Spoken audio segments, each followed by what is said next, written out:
திமுக எல்லா சேட்டலைட் தொலைக்காட்சி சேனலில் இருக்கிற லைவ் வீடியோவை ஏன் ப்ரைவேட் பண்ணாங்க? ஓகே. ஸோ அவங்களுக்கும் என்னுடைய சர்வே மூலமா பாதிப்பு ஏற்பட்டிருக்கு. குறைஞ்சபட்சம் 40 வயசுக்குள்ள வந்து பார்த்தீங்கன்னா ஒரு ஆண்கள் பெண்கள் வந்து பார்த்தீங்கன்னா ஒரு 3 கோடி வாக்கு வருவதற்கு வாய்ப்பு இருக்கிறது. ஸோ இதில் 18-19 வயசுக்குள்ள பார்த்தீங்கன்னா 1 கோடி 5 லட்சம் ஓட்டுகள் வந்து 18-19 வயசுக்குள்ள.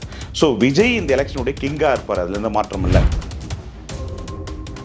வரவங்களாம் ரோட்டில் போகிறவங்களாம் ஓட்டே ஒரு சட்டமன்ற தொகுதிக்கு 1000 ஓட்டு இல்லாதவங்களாம் கூப்பிட்டு ராஜ்சபா எம்பி கொடுத்து இவ்வளோ அங்கீகாரம் முக்கியத்துவம் கொடுக்க வேண்டிய அவசியம் இல்லையே. தேமுதிக மாநாட்டில் என்ன சொன்னாங்க?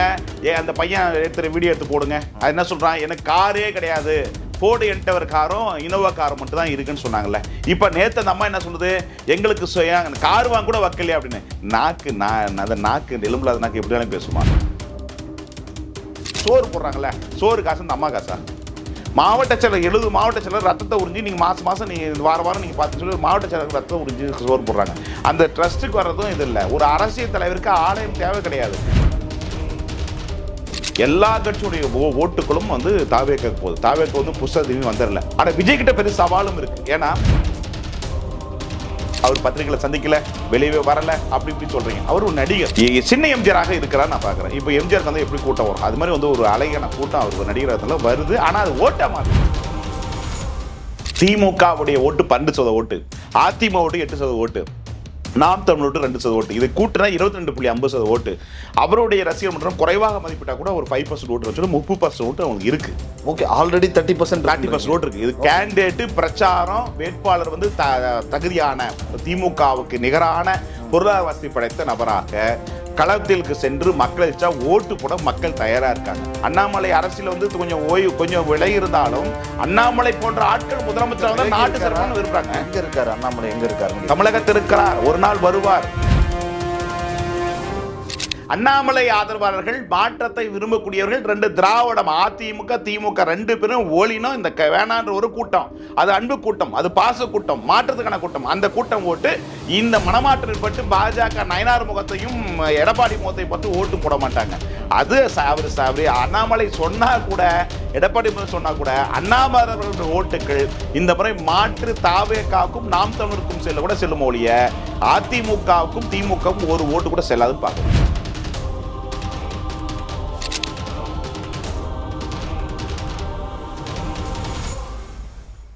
ஜாம்பவான் நேயர்களுக்கு பிரபாகரனின் அன்பு வணக்கம். இன்றைய அரசியல் அரங்கம் நிகழ்ச்சியில் நம்மோடு இணைந்திருக்கக்கூடிய சிறப்பு விருந்தினர் தேர்தல் வியூக வகுப்பாளர் திரு IPDS திருநாவுக்கர் அவர்கள். வணக்கம்ண்ணே. வணக்கம். என் தமிழ் தாய் உறவுகளுக்கும், என் அன்பு தமிழ் உறவுக்கும், அன்பு தம்பிக்கும், உங்கள் சென்னை இருக்கும். நன்றிண்ணே, உங்களை சந்தித்தது மகிழ்ச்சி.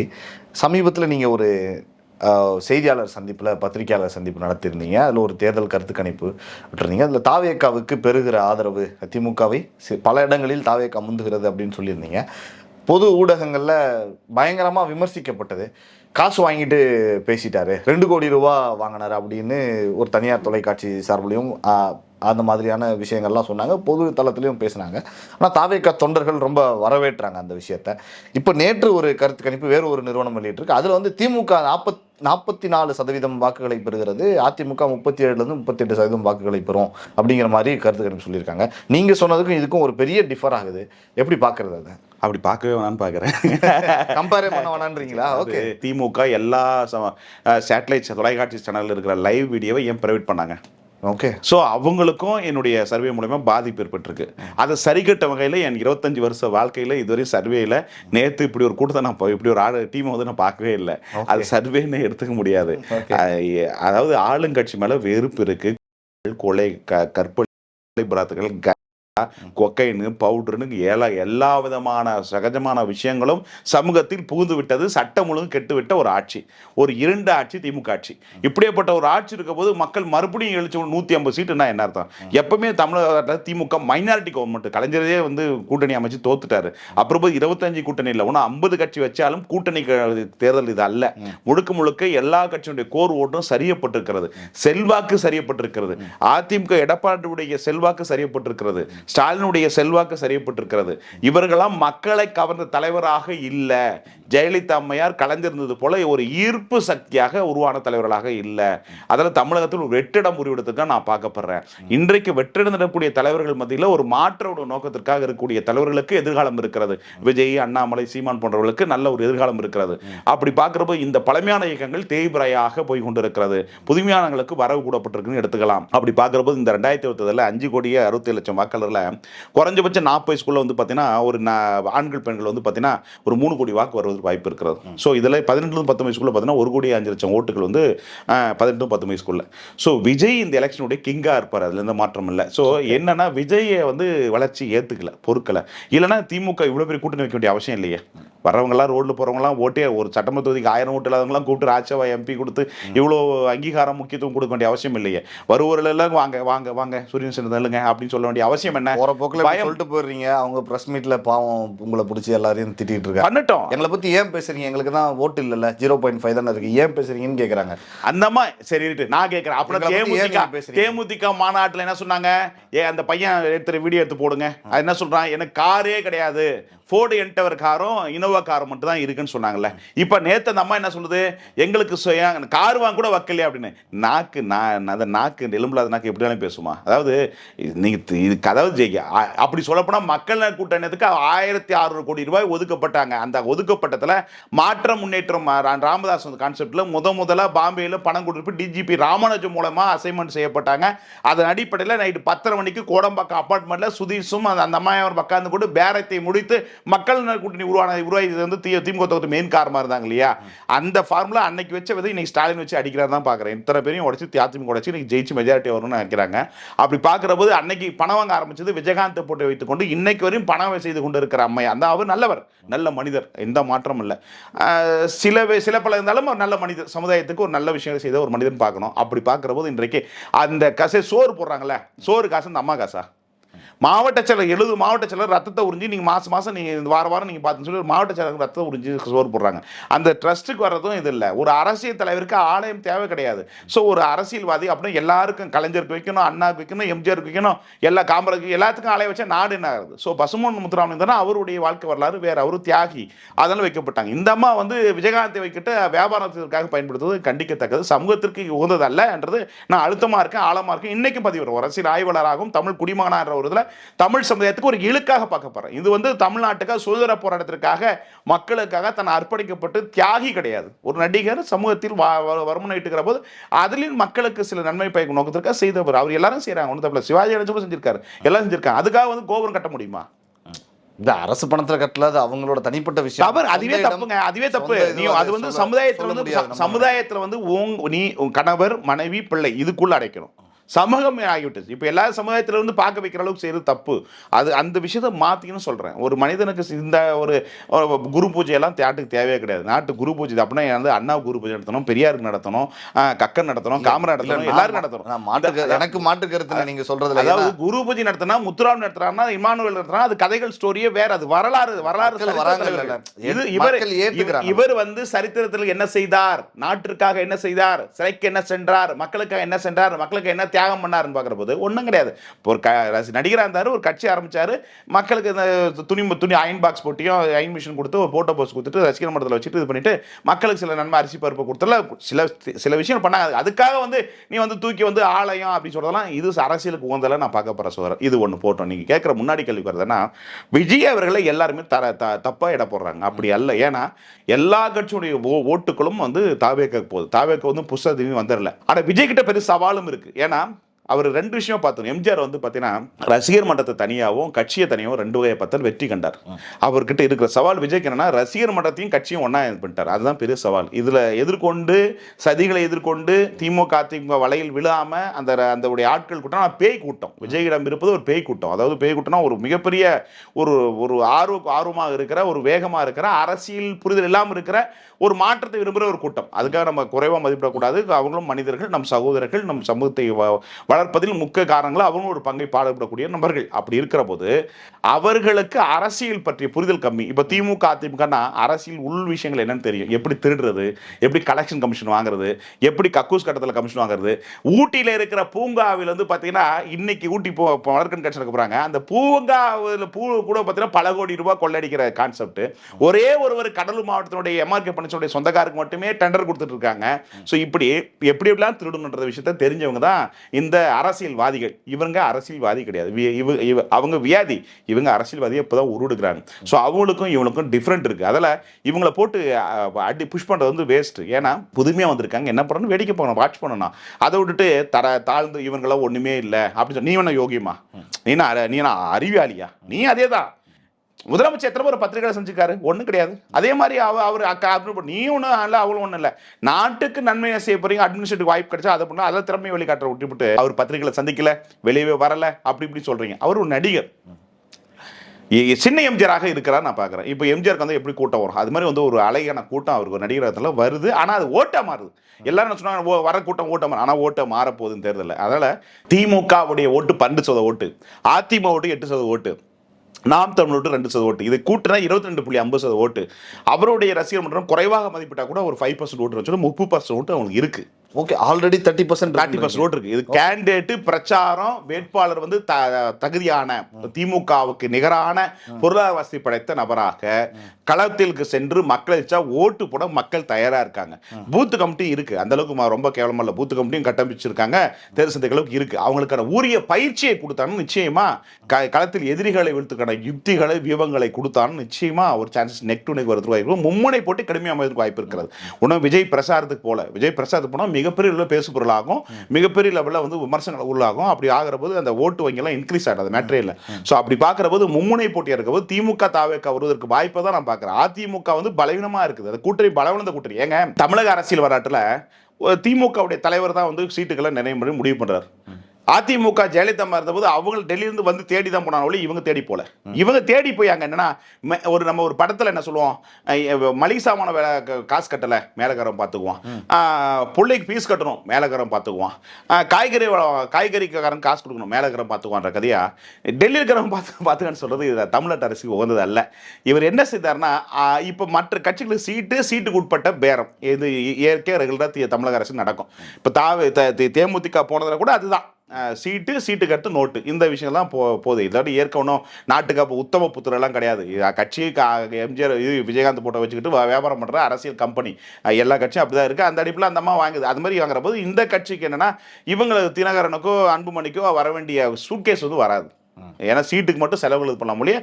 இப்போ அதுக்கு முன்னாடி தானே ஒரு பாமக ராமதாஸ் தானே ஒரு தொகுதியில் குறைஞ்சபட்சம் எம்பி எலெக்ஷனே கூட்டணினா ஒரு 300 கோடி 4 கோடி வாங்குவாங்க. எம்எல்ஏ ஒரு பிரயோஜனம் இல்லை. இப்போ எல்லா கட்சிக்கும் எம்எல்ஏ ஒரு பிரயோஜனம் கிடையாது, கட்டிங் எவ்வளோ கிடைக்கும். அதுதான் ஒரு கட்சிக்கு growth, எதிர்காலத்தோட செயல்பாட்டுக்கு இதாகும். இல்லையா நீங்கள் 10 எம்எல்ஏ கிடைச்சானா கிடைக்காட்டி என்ன ஒரு பிரயோஜனம் இல்லை. சட்டமன்ற மேம்பாட்டுக்கு 3.5 கோடி ரூபா யதார்த்தமாக பேசணும் சோதரா. 3.5 கோடி ரூபா ரொம்ப பெருசாக கொள்ளடிக்க முடியாது. அதில் 20% தான் அடிக்க முடியும், இல்லை 40% அடிக்க முடியும். 40% எவ்வளோ போய் மிஞ்சி பண்ண அடிக்க முடியும். ஒரு வருஷம் 3.5 கோடினா 5 வருஷத்துக்கு கணக்கு 5 கோடி ரூபா, 5 கோடியில் ஒரு 3.5 கோடி ரூபா அடிக்கணும். அதில் வச்சுலாம் ஒன்றும் பண்ண முடியாது. மக்கள் நலன், மக்கள் பிரச்சனை, தொகுதி யாரும் கிடையாது. வாயில சொல்ல வேண்டியதான் மக்கள் நலன், எங்கள் நலனுக்காக மக்கள் நலன் சொல்றது ஃப்ராட் அரசியல் தான் இங்க நடக்குது ஒழிய அரசியலே நடக்கல. அரசியல் என்னன்னு சொல்லுங்க. அரசு அதிகாரியுடைய ஆட்சியும் அரசியலோடு சேர்ந்து கொள்ளடிக்கிறது கான்செப்ட் தான் இருக்கு. அரசு அதிகாரிங்க திட்டமிட்டு தராங்க எப்படி எல்லாம் கொள்ளடிக்கிற விஷயங்கள திட்டமிட்டு கொடுக்கறதா இந்த ஆட்சி, திராவிட ஆட்சி 2 வருஷம் நடக்குது. ஒன்றும் வந்து ஹரிச்சந்திரா அப்படியே புத்தம் புதுசா அப்படியே மக்களுக்கான ஒரு இளவும் கிடையாது. மக்களை வைத்து எப்படி சமாளிப்பது, மக்களை ஏமாத்தி எப்படி கொள்ளடிப்பது, மக்களுக்கு பொய்யான சார் அப்படி சொல்ல போனா ஒரு ஊடகத்தை அத்தனை செய்தியுமே அவங்க என்ன நினைக்கிறாங்க அந்த செய்தி தான் போய் சேரும் நினைக்கிறாங்க. இப்போ என் பேட்டி ஏன் எல்லாத்தையும் பிரைவேட் பண்ணீங்க, அப்படி உத்தம புத்திரம் தான் ஜனநாயக நாட்டில் கருத்தியல் வந்து மக்களுக்கு போய் சேர்ந்து. நேற்று ஒரு பத்திரிகையாளர் பொது மேடையில் தாக்கப்பட்டிருக்காரு, ரத்த காயங்களோட போறதை நம்மளால பார்க்க முடிஞ்சது. ஓகே, இங்க ஜனநாயகம் செத்து விட்டது, சர்வாதிகாரம் வளர்ந்து விட்டது. சர்வாதிகாரத்துடைய தலைவராக ஹிட்லராக ஸ்டாலின் அவர்கள் இருக்கிறார். 1953ஆம் ஆண்டு பிறந்தார். அதில் கலைஞர் வந்து ஸ்டாலின் என்ற பெயரை வைத்தார். நான் சொல்கிறேன் ஹிட்லர் என்ற பெயரை வைத்ததான் பொருத்தமா இருக்குன்னு சொல்றேன். ஏன்னா இங்க அதிகாரியுடைய ஆட்சி நடக்குது, மக்கள் ஆட்சி நடக்கல. அமைச்சர் ஏங்க நான் நிறைய விஷயம் எடுத்து சொல்ல முடியும். அமைச்சரோட நான் ஒரு அணுகி ஒரு விஷயம் மூவ் பண்ணி கொண்டு வரேன். அமைச்சருக்கு பவர் இல்ல, அதிகாரியை மாற்ற முடியல. சோ அதிகாரி அதிகாரியை டம்மியா அவன் அங்க கண்ட்ரோல் இருக்காங்க. ஸோ குடும்பத்துக்குள்ள கண்ட்ரோல் இருக்காங்க. இஸ் கவர்மெண்ட் டோட்டல் வந்து குடும்பத்தினுடைய கண்ட்ரோல் இருக்கு. அமைச்சரா டம்மி வசூல் ஆளை போட்டு வசூல் பண்றாங்க. அப்புறம் என்ன மக்களாட்சி அரசியல் சொல்றீங்க? கொசுட்ட கொல்ல கொசு ஏங்க நீங்க சென்னையில் இருக்கீங்க, கொசுக்கு கட்டுப்பாடா இருக்கா? குப்பைங்க எங்க குப்பை வந்து குட்டி டெம்போ போட்டு குப்பை வர்றாங்க. இதுதான் மாநகராட்சி. சிங்கார சென்னை 2 ஆமா, அடுத்து 3ன்னு சொல்லி உன்னம் அடிக்கிறது கொள்ளடிக்கிறது அடுத்து ஒரு பிளான் போடுவாங்க. இங்க சாக்கடைகள் தூர் வரப்பட்டாங்களா? அதுல எவ்வளவு கொள்ளடிக்கப்பட்டாங்க? எப்படியெல்லாம் கையூட்டு பெறணுமோ அரசு அதிகாரத்தை வைத்துக் கொண்டு கையூட்டு பெறுகின்ற ஒரு நோக்கத்திற்காக செயல்படுகிற 2 திராவிட ஆட்சி ஒளிந்தால்தான் நாடு உருப்படும். அந்த இடத்துக்கு 2 திராவிட ஆட்சிகளுக்கும் மாற்றாக தாவேக்கா தான் வரும் அப்படின்னு எப்படி உறுதியா சொல்றீங்க? விஜய், அண்ணாமலை, சீமான் போன்ற மாற்றத்துக்கான தலைவர்கள் யார் வருவார்களோ அவர்கள் வாய்ப்பு இருக்கும். குறிப்பா படித்தவர்கள் என்ற மத்தியில் அண்ணாமலை போன்ற ஆட்கள் வந்தா சிறப்பாக நினைக்கிறாங்க. நிறைய இடங்களை ஆய்வு செய்த போது பாத்தீங்கன்னா அண்ணாமலை அரசியல் வந்து கொஞ்சம் விலகி இருந்தாலும் அண்ணாமலை போன்ற ஆட்கள் முதலமைச்சர் வந்து நாட்டு சிறப்புன்னு விரும்புறாங்க. எங்க இருக்காரு அண்ணாமலை? எங்க இருக்காரு? தமிழகத்தில் இருக்கிறார். ஒரு நாள் வருவார், பொறுத்திருங்க. ஒரு மிகப்பெரிய ஐபிஎஸ் பதவிங்க, ஒரு பொறுப்பு. ஒரு கர்நாடகாவில் நான் கூட உண்மையிலேயே வந்து மனுஷன் நல்லவராக கட்டணும்னு ஆய்வு பண்ணி பார்த்தேன். கொண்டாடுறாங்க சார், அந்த கர்நாடக மக்கள் கொண்டாடுறாங்க. அத்தனை சார் எங்க நீங்க தமிழ்நாட்டில் கட்சி எங்க நாட்டில் ஆரம்பிச்சா கூட ஒரு முதலமைச்சர் இருப்பாருங்க, அங்க போய் கட்சி ஆரம்பிச்சு கட்சியில் சேர்ந்து பாவங்க அப்படின்னு சொல்ற அளவுக்கு அந்த மக்களுடைய குமுறலை நான் பார்க்கிறேன். அப்படி பார்க்கறது அண்ணாமலையுடைய புரிதல் இங்க குறைவா இருக்கலாம். ஆனா ஒரு நாள் இந்த திராவிட இயக்கத்தை வீழ்த்துகின்ற ஒரு சக்தி யாருன்னா அது அண்ணாமலை நான் பார்க்குறேன். ஏன்னா அண்ணாமலை வந்து பார்த்தீங்கன்னா நான் கலைஞர்கிட்ட நான் பயிற்சி பெற்று வந்தவன். நான் கலைஞரை தலைவனாக இன்றைக்கும் ஏற்றுக்கொள்ளவன். உலகத்திலே டாக்டர் சன்னாட்சனை நான் தலைவனாக ஏற்றுக்கொண்டேன். மாசே துங்கை நான் தலைவராக ஏற்றுக்கொண்டேன். ரூஸ்வெல்ட்டை தலைவனாக ஏற்றுக்கொண்டேன். ஜான் ஆஃப் கெனடியை தலைவராக ஏற்றுக்கொண்டேன். உலக தலைவர்களில் ஆக சிறந்தவர்களை சில பேர்களை நான் தலைவராக ஏற்றுக்கொண்டவன். அப்படி பார்க்கும்போது தமிழகத்தில் நான் ஏற்றுக்கொண்ட தலைவன் கக்கன் கலைஞரை பார்க்கிறேன். அதன் அடிப்படையில் இரு உருவங்கள் ஒரு உருவமாக நான் அண்ணாமலையை பார்க்கிறேன். அதுக்கடுத்து சீமான் தமிழ் மொழி பேச்சுக்கள் ஈர்க்கப்படுகிற கவரப்படுகிற, ஆனால் ஓட்டா மாறல. அது ஆனால் விஜய்க்கு அப்படி இல்லை, ஓட்டா மாறுவதற்கான வாய்ப்பு அதிகமாக இருக்கிறது. இந்த 2 திராவிட கட்சிகளுக்கும் ஒரு எதிர் சக்தியாக விஜய் இந்த எலெக்ஷனில் கிங்காக இருப்பார்ல எந்த மாற்றமும் இல்லைன்னு பார்க்கலாம். அண்ணாமலை குறித்து பேசுனீங்க, கொஞ்சம் மௌனமாக இருக்காரு அண்ணாமலை அப்படின்னு சொன்னீங்க, இல்லை வருவாரு அப்படின்னு சொல்றீங்க. அண்ணாமலைக்குன்னு ஒரு வாக்கு சதவீதம் இருக்குது. நீங்களே கடந்த நேர்காணல்களில் பலமுறை எங்ககிட்ட சொல்லியிருக்கீங்க, கடந்த நாடாளுமன்ற தேர்தலில் சொன்னீங்க. இப்போ அந்த வாக்கு சதவீதம் பாஜகவுக்கு தான் போதா, எங்கே போகுது? நிச்சயமா போகாது. எந்த சந்தேகம்? எங்க போகுது? போக வேண்டிய இடத்துக்கு போகும். அதாவது எங்க அது வெளிப்படையா சொல்லுமா? அண்ணாமலை ஆதரவாளர்கள், மாற்றத்தை விரும்பக்கூடியவர்கள் 2 திராவிடம், அதிமுக திமுக 2 பேரும் ஓலினோம் இந்த வேணான்ற ஒரு கூட்டம். அது அன்பு கூட்டம், அது பாச கூட்டம், மாற்றத்துக்கான கூட்டம். அந்த கூட்டம் ஓட்டு இந்த மனமாற்றம் பட்டு பாஜக நயனார் முகத்தையும் எடப்பாடி முகத்தை பற்றி ஓட்டு போட மாட்டாங்க. அது அவரு அண்ணாமலை சொன்னா கூட, எடப்பாடி சொன்னா கூட அண்ணாமலை ஓட்டுகள் இந்த முறை மாற்று தாவேக்காவுக்கும் நாம் தமிழருக்கும் செல்ல கூட செல்லும் ஒழிய அதிமுகவுக்கும் திமுகவும் ஒரு ஓட்டு கூட செல்லாதுன்னு பார்க்கலாம். ஓகே, அண்ணாமலை ஆதரவாளர்களுடைய ஓட்டு வந்து தாவேக்காவுக்கு தான் வாய்ப்பே இல்லை. தாவேக்காவுக்கு தான் போகுது. அவர் படித்தவன் சார், படித்தவன், அரசு அதிகாரிங்க, அரசு நன்கு புரிஞ்சவன், நடுநிலையான மக்கள், புரிதலோடு இருக்கக்கூடிய எஜுகேஷன் கல்வி அறிவு படைத்தவர்களுடைய ஆதரவாளர் தான் அண்ணாமலைக்கு அதிகமாக இருக்கு. அந்த ஓட்டுகள் வந்து பார்த்தீங்கன்னா ஆப்ஷன் இல்லை, ஆப்ஷன் ஏ ஆப்ஷன் பின்ற போது எடப்பாடி ஸ்டாலின் இல்லாமல் மாற்று போகிறோம் விஜய்க்கு செல்வதற்கு வாய்ப்பு இருக்கிறது. 11.20% ஓட்டுகள்லாம் குறைஞ்சபட்சம் 7% வாக்கில் அண்ணாமலைக்காக தனிப்பட்டு விழுந்த ஓட்டு. அது ஏன்னா இதே தனியாக ஒரு கட்சியோ அமைப்பு வந்தாருன்னா கிட்டத்தட்ட ஒரு 15% தகுதி படைச்சோட இருப்பார். ஏன்னு சொன்னால் திராவிடம் அதிமுக நிகரான ஒரு கூட்டம் அவரோட இருக்குது. அது ஓம கூட்டமாக இருக்குது. ஒரு நாள் வெளிச்சத்துக்கு வரும். அதாவது எப்படி சைலண்ட் வயலண்ட் மாதிரி ஒரு நாள் வெடித்து வெளியில் வரும். அப்போது இந்த கூட்டம் எப்பரா இருந்துச்சு எங்கடா இருந்துச்சுன்னு ஒரு நாள் பார்ப்பீங்க. இன்னைக்கு நான் சொல்லிட்டு போற பதிவு அழிய போறதுல இந்த பதிவு இருக்கும். ஒரு நாள் ஒரு பிறக்கும். அந்த நாள் இந்த காட்சியை எடுத்து கூட போடுங்க. அண்ணாமலை இன்றல்ல ஒரு நாள் தமிழகத்தின் முதலமைச்சராக வருவார், சாதிப்பார். அவர் எங்க ஒரு ஐபிஎஸ் பதவியை விட்டுட்டு இன்னைக்கு டிஜிபியா இருக்கலாம், மிகப்பெரிய உச்சமடைந்திருக்கலாம். அதை தூக்கி போட்டுட்டு வராருன்னா எப்படி விஜய் அவர்கள் சினிமாவை 209 கோடி வருமானத்தை தூக்கி போட்டு வராரு, அது மாதிரி ஒரு ஐபிஎஸ் தூக்கி போட்டு வராருன்னா ஆட்சி அதிகாரத்தில் வைக்கிறது தான் வருவார். சும்மா போயிட்டு வருவாங்களா? இன்றைக்குன்னா இருக்கலாம். ஒரு சிங்கம் நல்லா சாப்பிட்டுருது, அப்போ போய் வேட்டாடுமா? ஆடுமா சொல்லுங்க? ஆடாது. ஒரு நாள் பசி வந்ததுன்னா ஆடும். அது போல சிங்கம் இன்னைக்கு வயிறொப்பி இருக்கு. ஒரு நாள் பசி வரும். அன்னைக்கு இவர்களெல்லாம் தாக்கு பிடிச்சிருக்க மாட்டாங்க. இது எப்படி புரிஞ்சுக்கிறதுன்னு எனக்கு தெரியல. புரியவர்களுக்கு புரியும், ஒரு நாள் தெரியும். அதாவது என்ன, ஒரு நாள் அந்த சிங்கம் நெகட்டிவாவும் புரிஞ்சுக்கலாம். நெகட்டிவா எடுத்துக்கோனா பாசிட்டிவா எடுத்துங்க. இன்று சைலண்ட், நாளை வைலண்டா பார்க்கலாம். கண்டிப்பா ஒரு சமுதாயத்தில் சரித்திரத்தில் இடம் பிடிக்கக்கூடிய தலைவராக நான் பார்க்குறேன். சாதாரணமாக எடுக்கல. கிட்டத்தட்ட அவருடைய ஸ்டடிஸ் பாலிடிக்ஸ் வந்து இந்த 3 ஆண்டுகளை பார்க்குற போது உற்று நோக்கிற போது ஆளுங்கட்சி ஆடி விட்டது. அவர் போன பிறகுதான் அவங்களுக்கு சாதகமே மாறுச்சு. கிரகம் அவங்களுக்கு சாதகமாக இல்லை. போன அவர் அண்ணாமலை பதவி இருந்த வரையும் கிரகம் அவங்களுக்கு மைனஸ். இன்னைக்கு கிரகம் அவளுக்கு பிளஸ். காரணம் என்ன, அந்த அளவுக்கு ஒரு ஆளுங்கட்சியை விமர்சனம் செய்த ஒரு தலைவர் தமிழ்நாட்டில் இல்லை. அவ்வளவும் மக்கள் மத்தியில் அவ்வளோ எழுச்சி, ஒரு மனசை கவர்ந்துட்டு போயிட்டார். மறுபடியும் கவர்ந்த ஒருவர் மறுபடியும் கவர்றது ஒரு நாளில் போதும். அந்த ஒரு பழைய மாதிரி விமர்சனம் வந்து பேசப்பட்டார்னா இந்த கட்சிகளாம் தாக்க முடியாது. அண்ணாமலை இப்படி இருந்தா இந்த அறிவற்ற தலைவர்களுக்கு வாழ்வு, இப்படிப்பட்ட அறிவாளி வந்தா இந்த மாதிரி அறிவற்ற தலைவர்களுக்கு வீழ்வாக தான் இருக்கும். நாலேஜபிள் லீடர்ஸுங்க, அதாவது நான் கலைஞரிடம் வந்து பார்த்தீங்கன்னா பேச்சு ஆற்றல், மொழி ஆற்றல், எழுத்தாற்றல், சிந்தனை ஆற்றல் அத்தனை வகையிலும் வல்லவராக இருந்தார். கவிநடையில் எழுதுவார், காலப்பிலும் கவிச்சுலம் எழுதுவார், வரலாற்று புத்தகம் எழுதுவார், தன் வாழ்க்கை நெஞ்சுக்கு நீதி புத்தகம், குரலோவியம் எழுதினார். இப்படி எல்லா வகையும் வந்து பார்த்தீங்கன்னா பத்திரிகையாளராக, சிந்தனையாளராக, பேச்சாளராக, கட்டுரையாளராக, கதைவாசனமாக, பாடராசிரியர், இப்படி பன்முகம் கொண்ட தலைவர் கலைஞர். அதுபோல் ஒப்பிட்ட அளவுக்கு பார்க்குற அளவுக்கு சிந்தனையும் ஆற்றலும் அறிவும் நிறைந்திருக்கிற திறமையான மக்கள் சொல்வதை நான் பார்க்குறேன். சார் சிந்தனையில் பாஸ் 100% பாஸ், அறிவில் 100% பாஸ், அவர் செயலில் 100% ஆளுங்கட்சி எதிர்த்து எல்லாத்துலேயும் பர்ஃபார்மன்ஸ் குட்.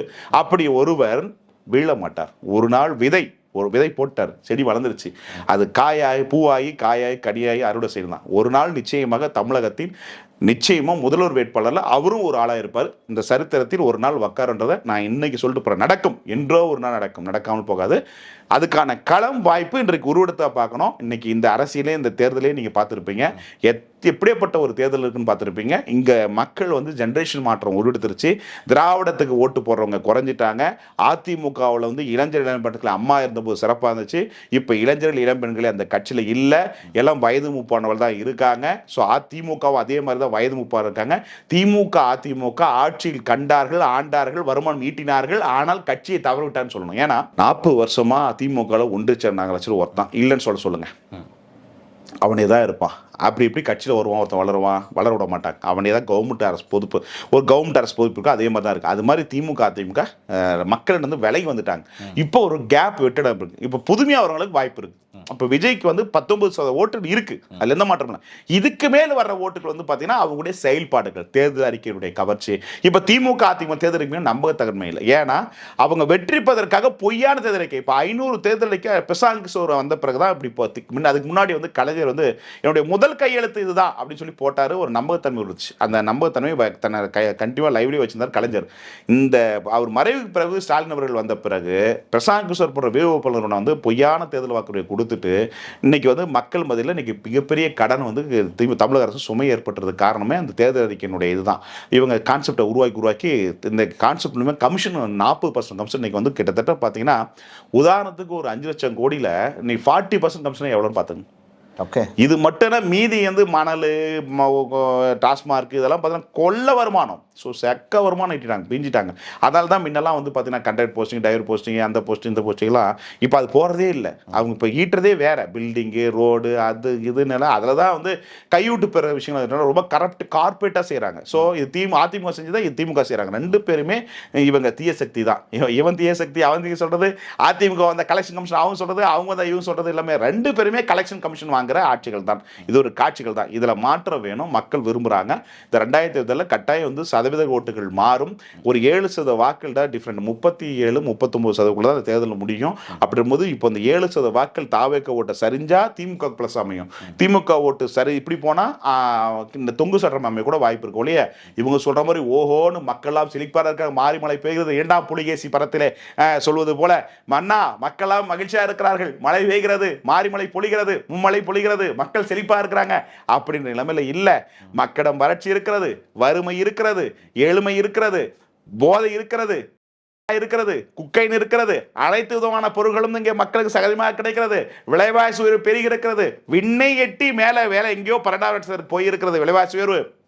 இதே திமுக முந்தைய ஆட்சியில் விலைவாசி கட்டுறதை போராட்டம் பண்ணாங்க. இன்னைக்கு அதே விலைவாசி ஏறிப்பட்டிருக்கிறது, வரிகள் கட்டுவது உயர்த்தப்பட்டிருக்கிறது.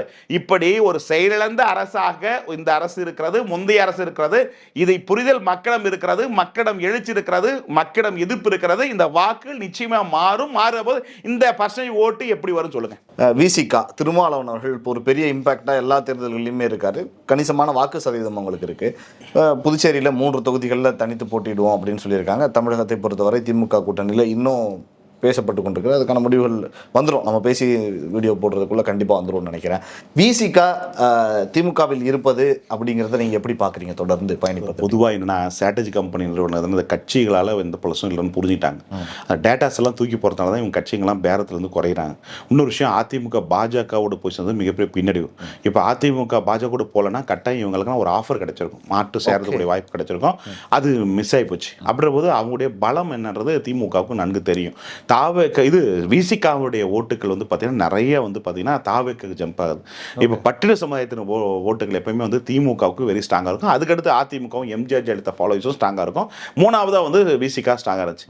இப்போ இந்த 3 பேருக்குமே வந்து சவாலாக வந்து தாவேக்கா வந்துருச்சு. இப்போ தாவேக்கா தாவுகிறது தமிழ் பட்டியல் சமுதாயத்தின் ஓட்டுகள் தாவுகிறது தாவேக்காவுக்கு சிக்கல் வந்ததுனால நினச்சுன்னா உங்கள் சதவீத வாக்கள் இவ்வளோ தான் இருக்குது, ஓட் ட்ரான்ஸ்ஃபர் ஆகாது, அதனால் அவங்களுடைய நிலைக்கு அறிஞ்சு இவ்வளோ தான் சீட்டு கொடுக்க முடியுன்ற டிமாண்ட் வைக்கக்கூடிய நிலைமையில் திமுக இருப்பதனால அதை ஏற்றுக்கொள்ள நிலைமையில் திருமாவளவன் இருக்கா நான் பார்க்க போகிறேன். ஒழிய இல்லைனா தனித்துவமாக வந்து இப்போ ஏதாவது கூட்டணி அமைச்சு ஏதாவது தனித்துவமாக போராடி அவர் வாக்கு வங்கி நிரூபிப்பார்ன்றது மிகப்பெரிய கடினம், வாய்ப்பு இல்லை. அதுக்கான சுய பரீட்சை இந்த எலெக்ஷன் ரெஸ்க் எடுக்க மாட்டார் நான் பார்க்குறேன். ஸோ ரெஸ்க் எடுத்தானா அவர் ஆகச்சிறந்த அம்பேத்கருடைய பிள்ளையாக இருக்கலாம் நம்பலாம். ஸோ அதுக்கான வாய்ப்புகள் இல்லை நான் எதிர்பார்க்குறேன். நிச்சயமாக இன்றைக்கு முடிவு வந்துடும், திமுக கூட்டணி போகிறதுக்கு வாய்ப்பு இருக்கும். அதை தாடி செஞ்சாலும் நிச்சயமாக புரட்சியாளர் அம்பேத்கருக்கு இணையானவர் எடுத்துக்கலாம். அப்படி இல்லைன்னா கூட்டணி பெறத்துக்கு தயாரானவர் எடுத்துக்கலாம்.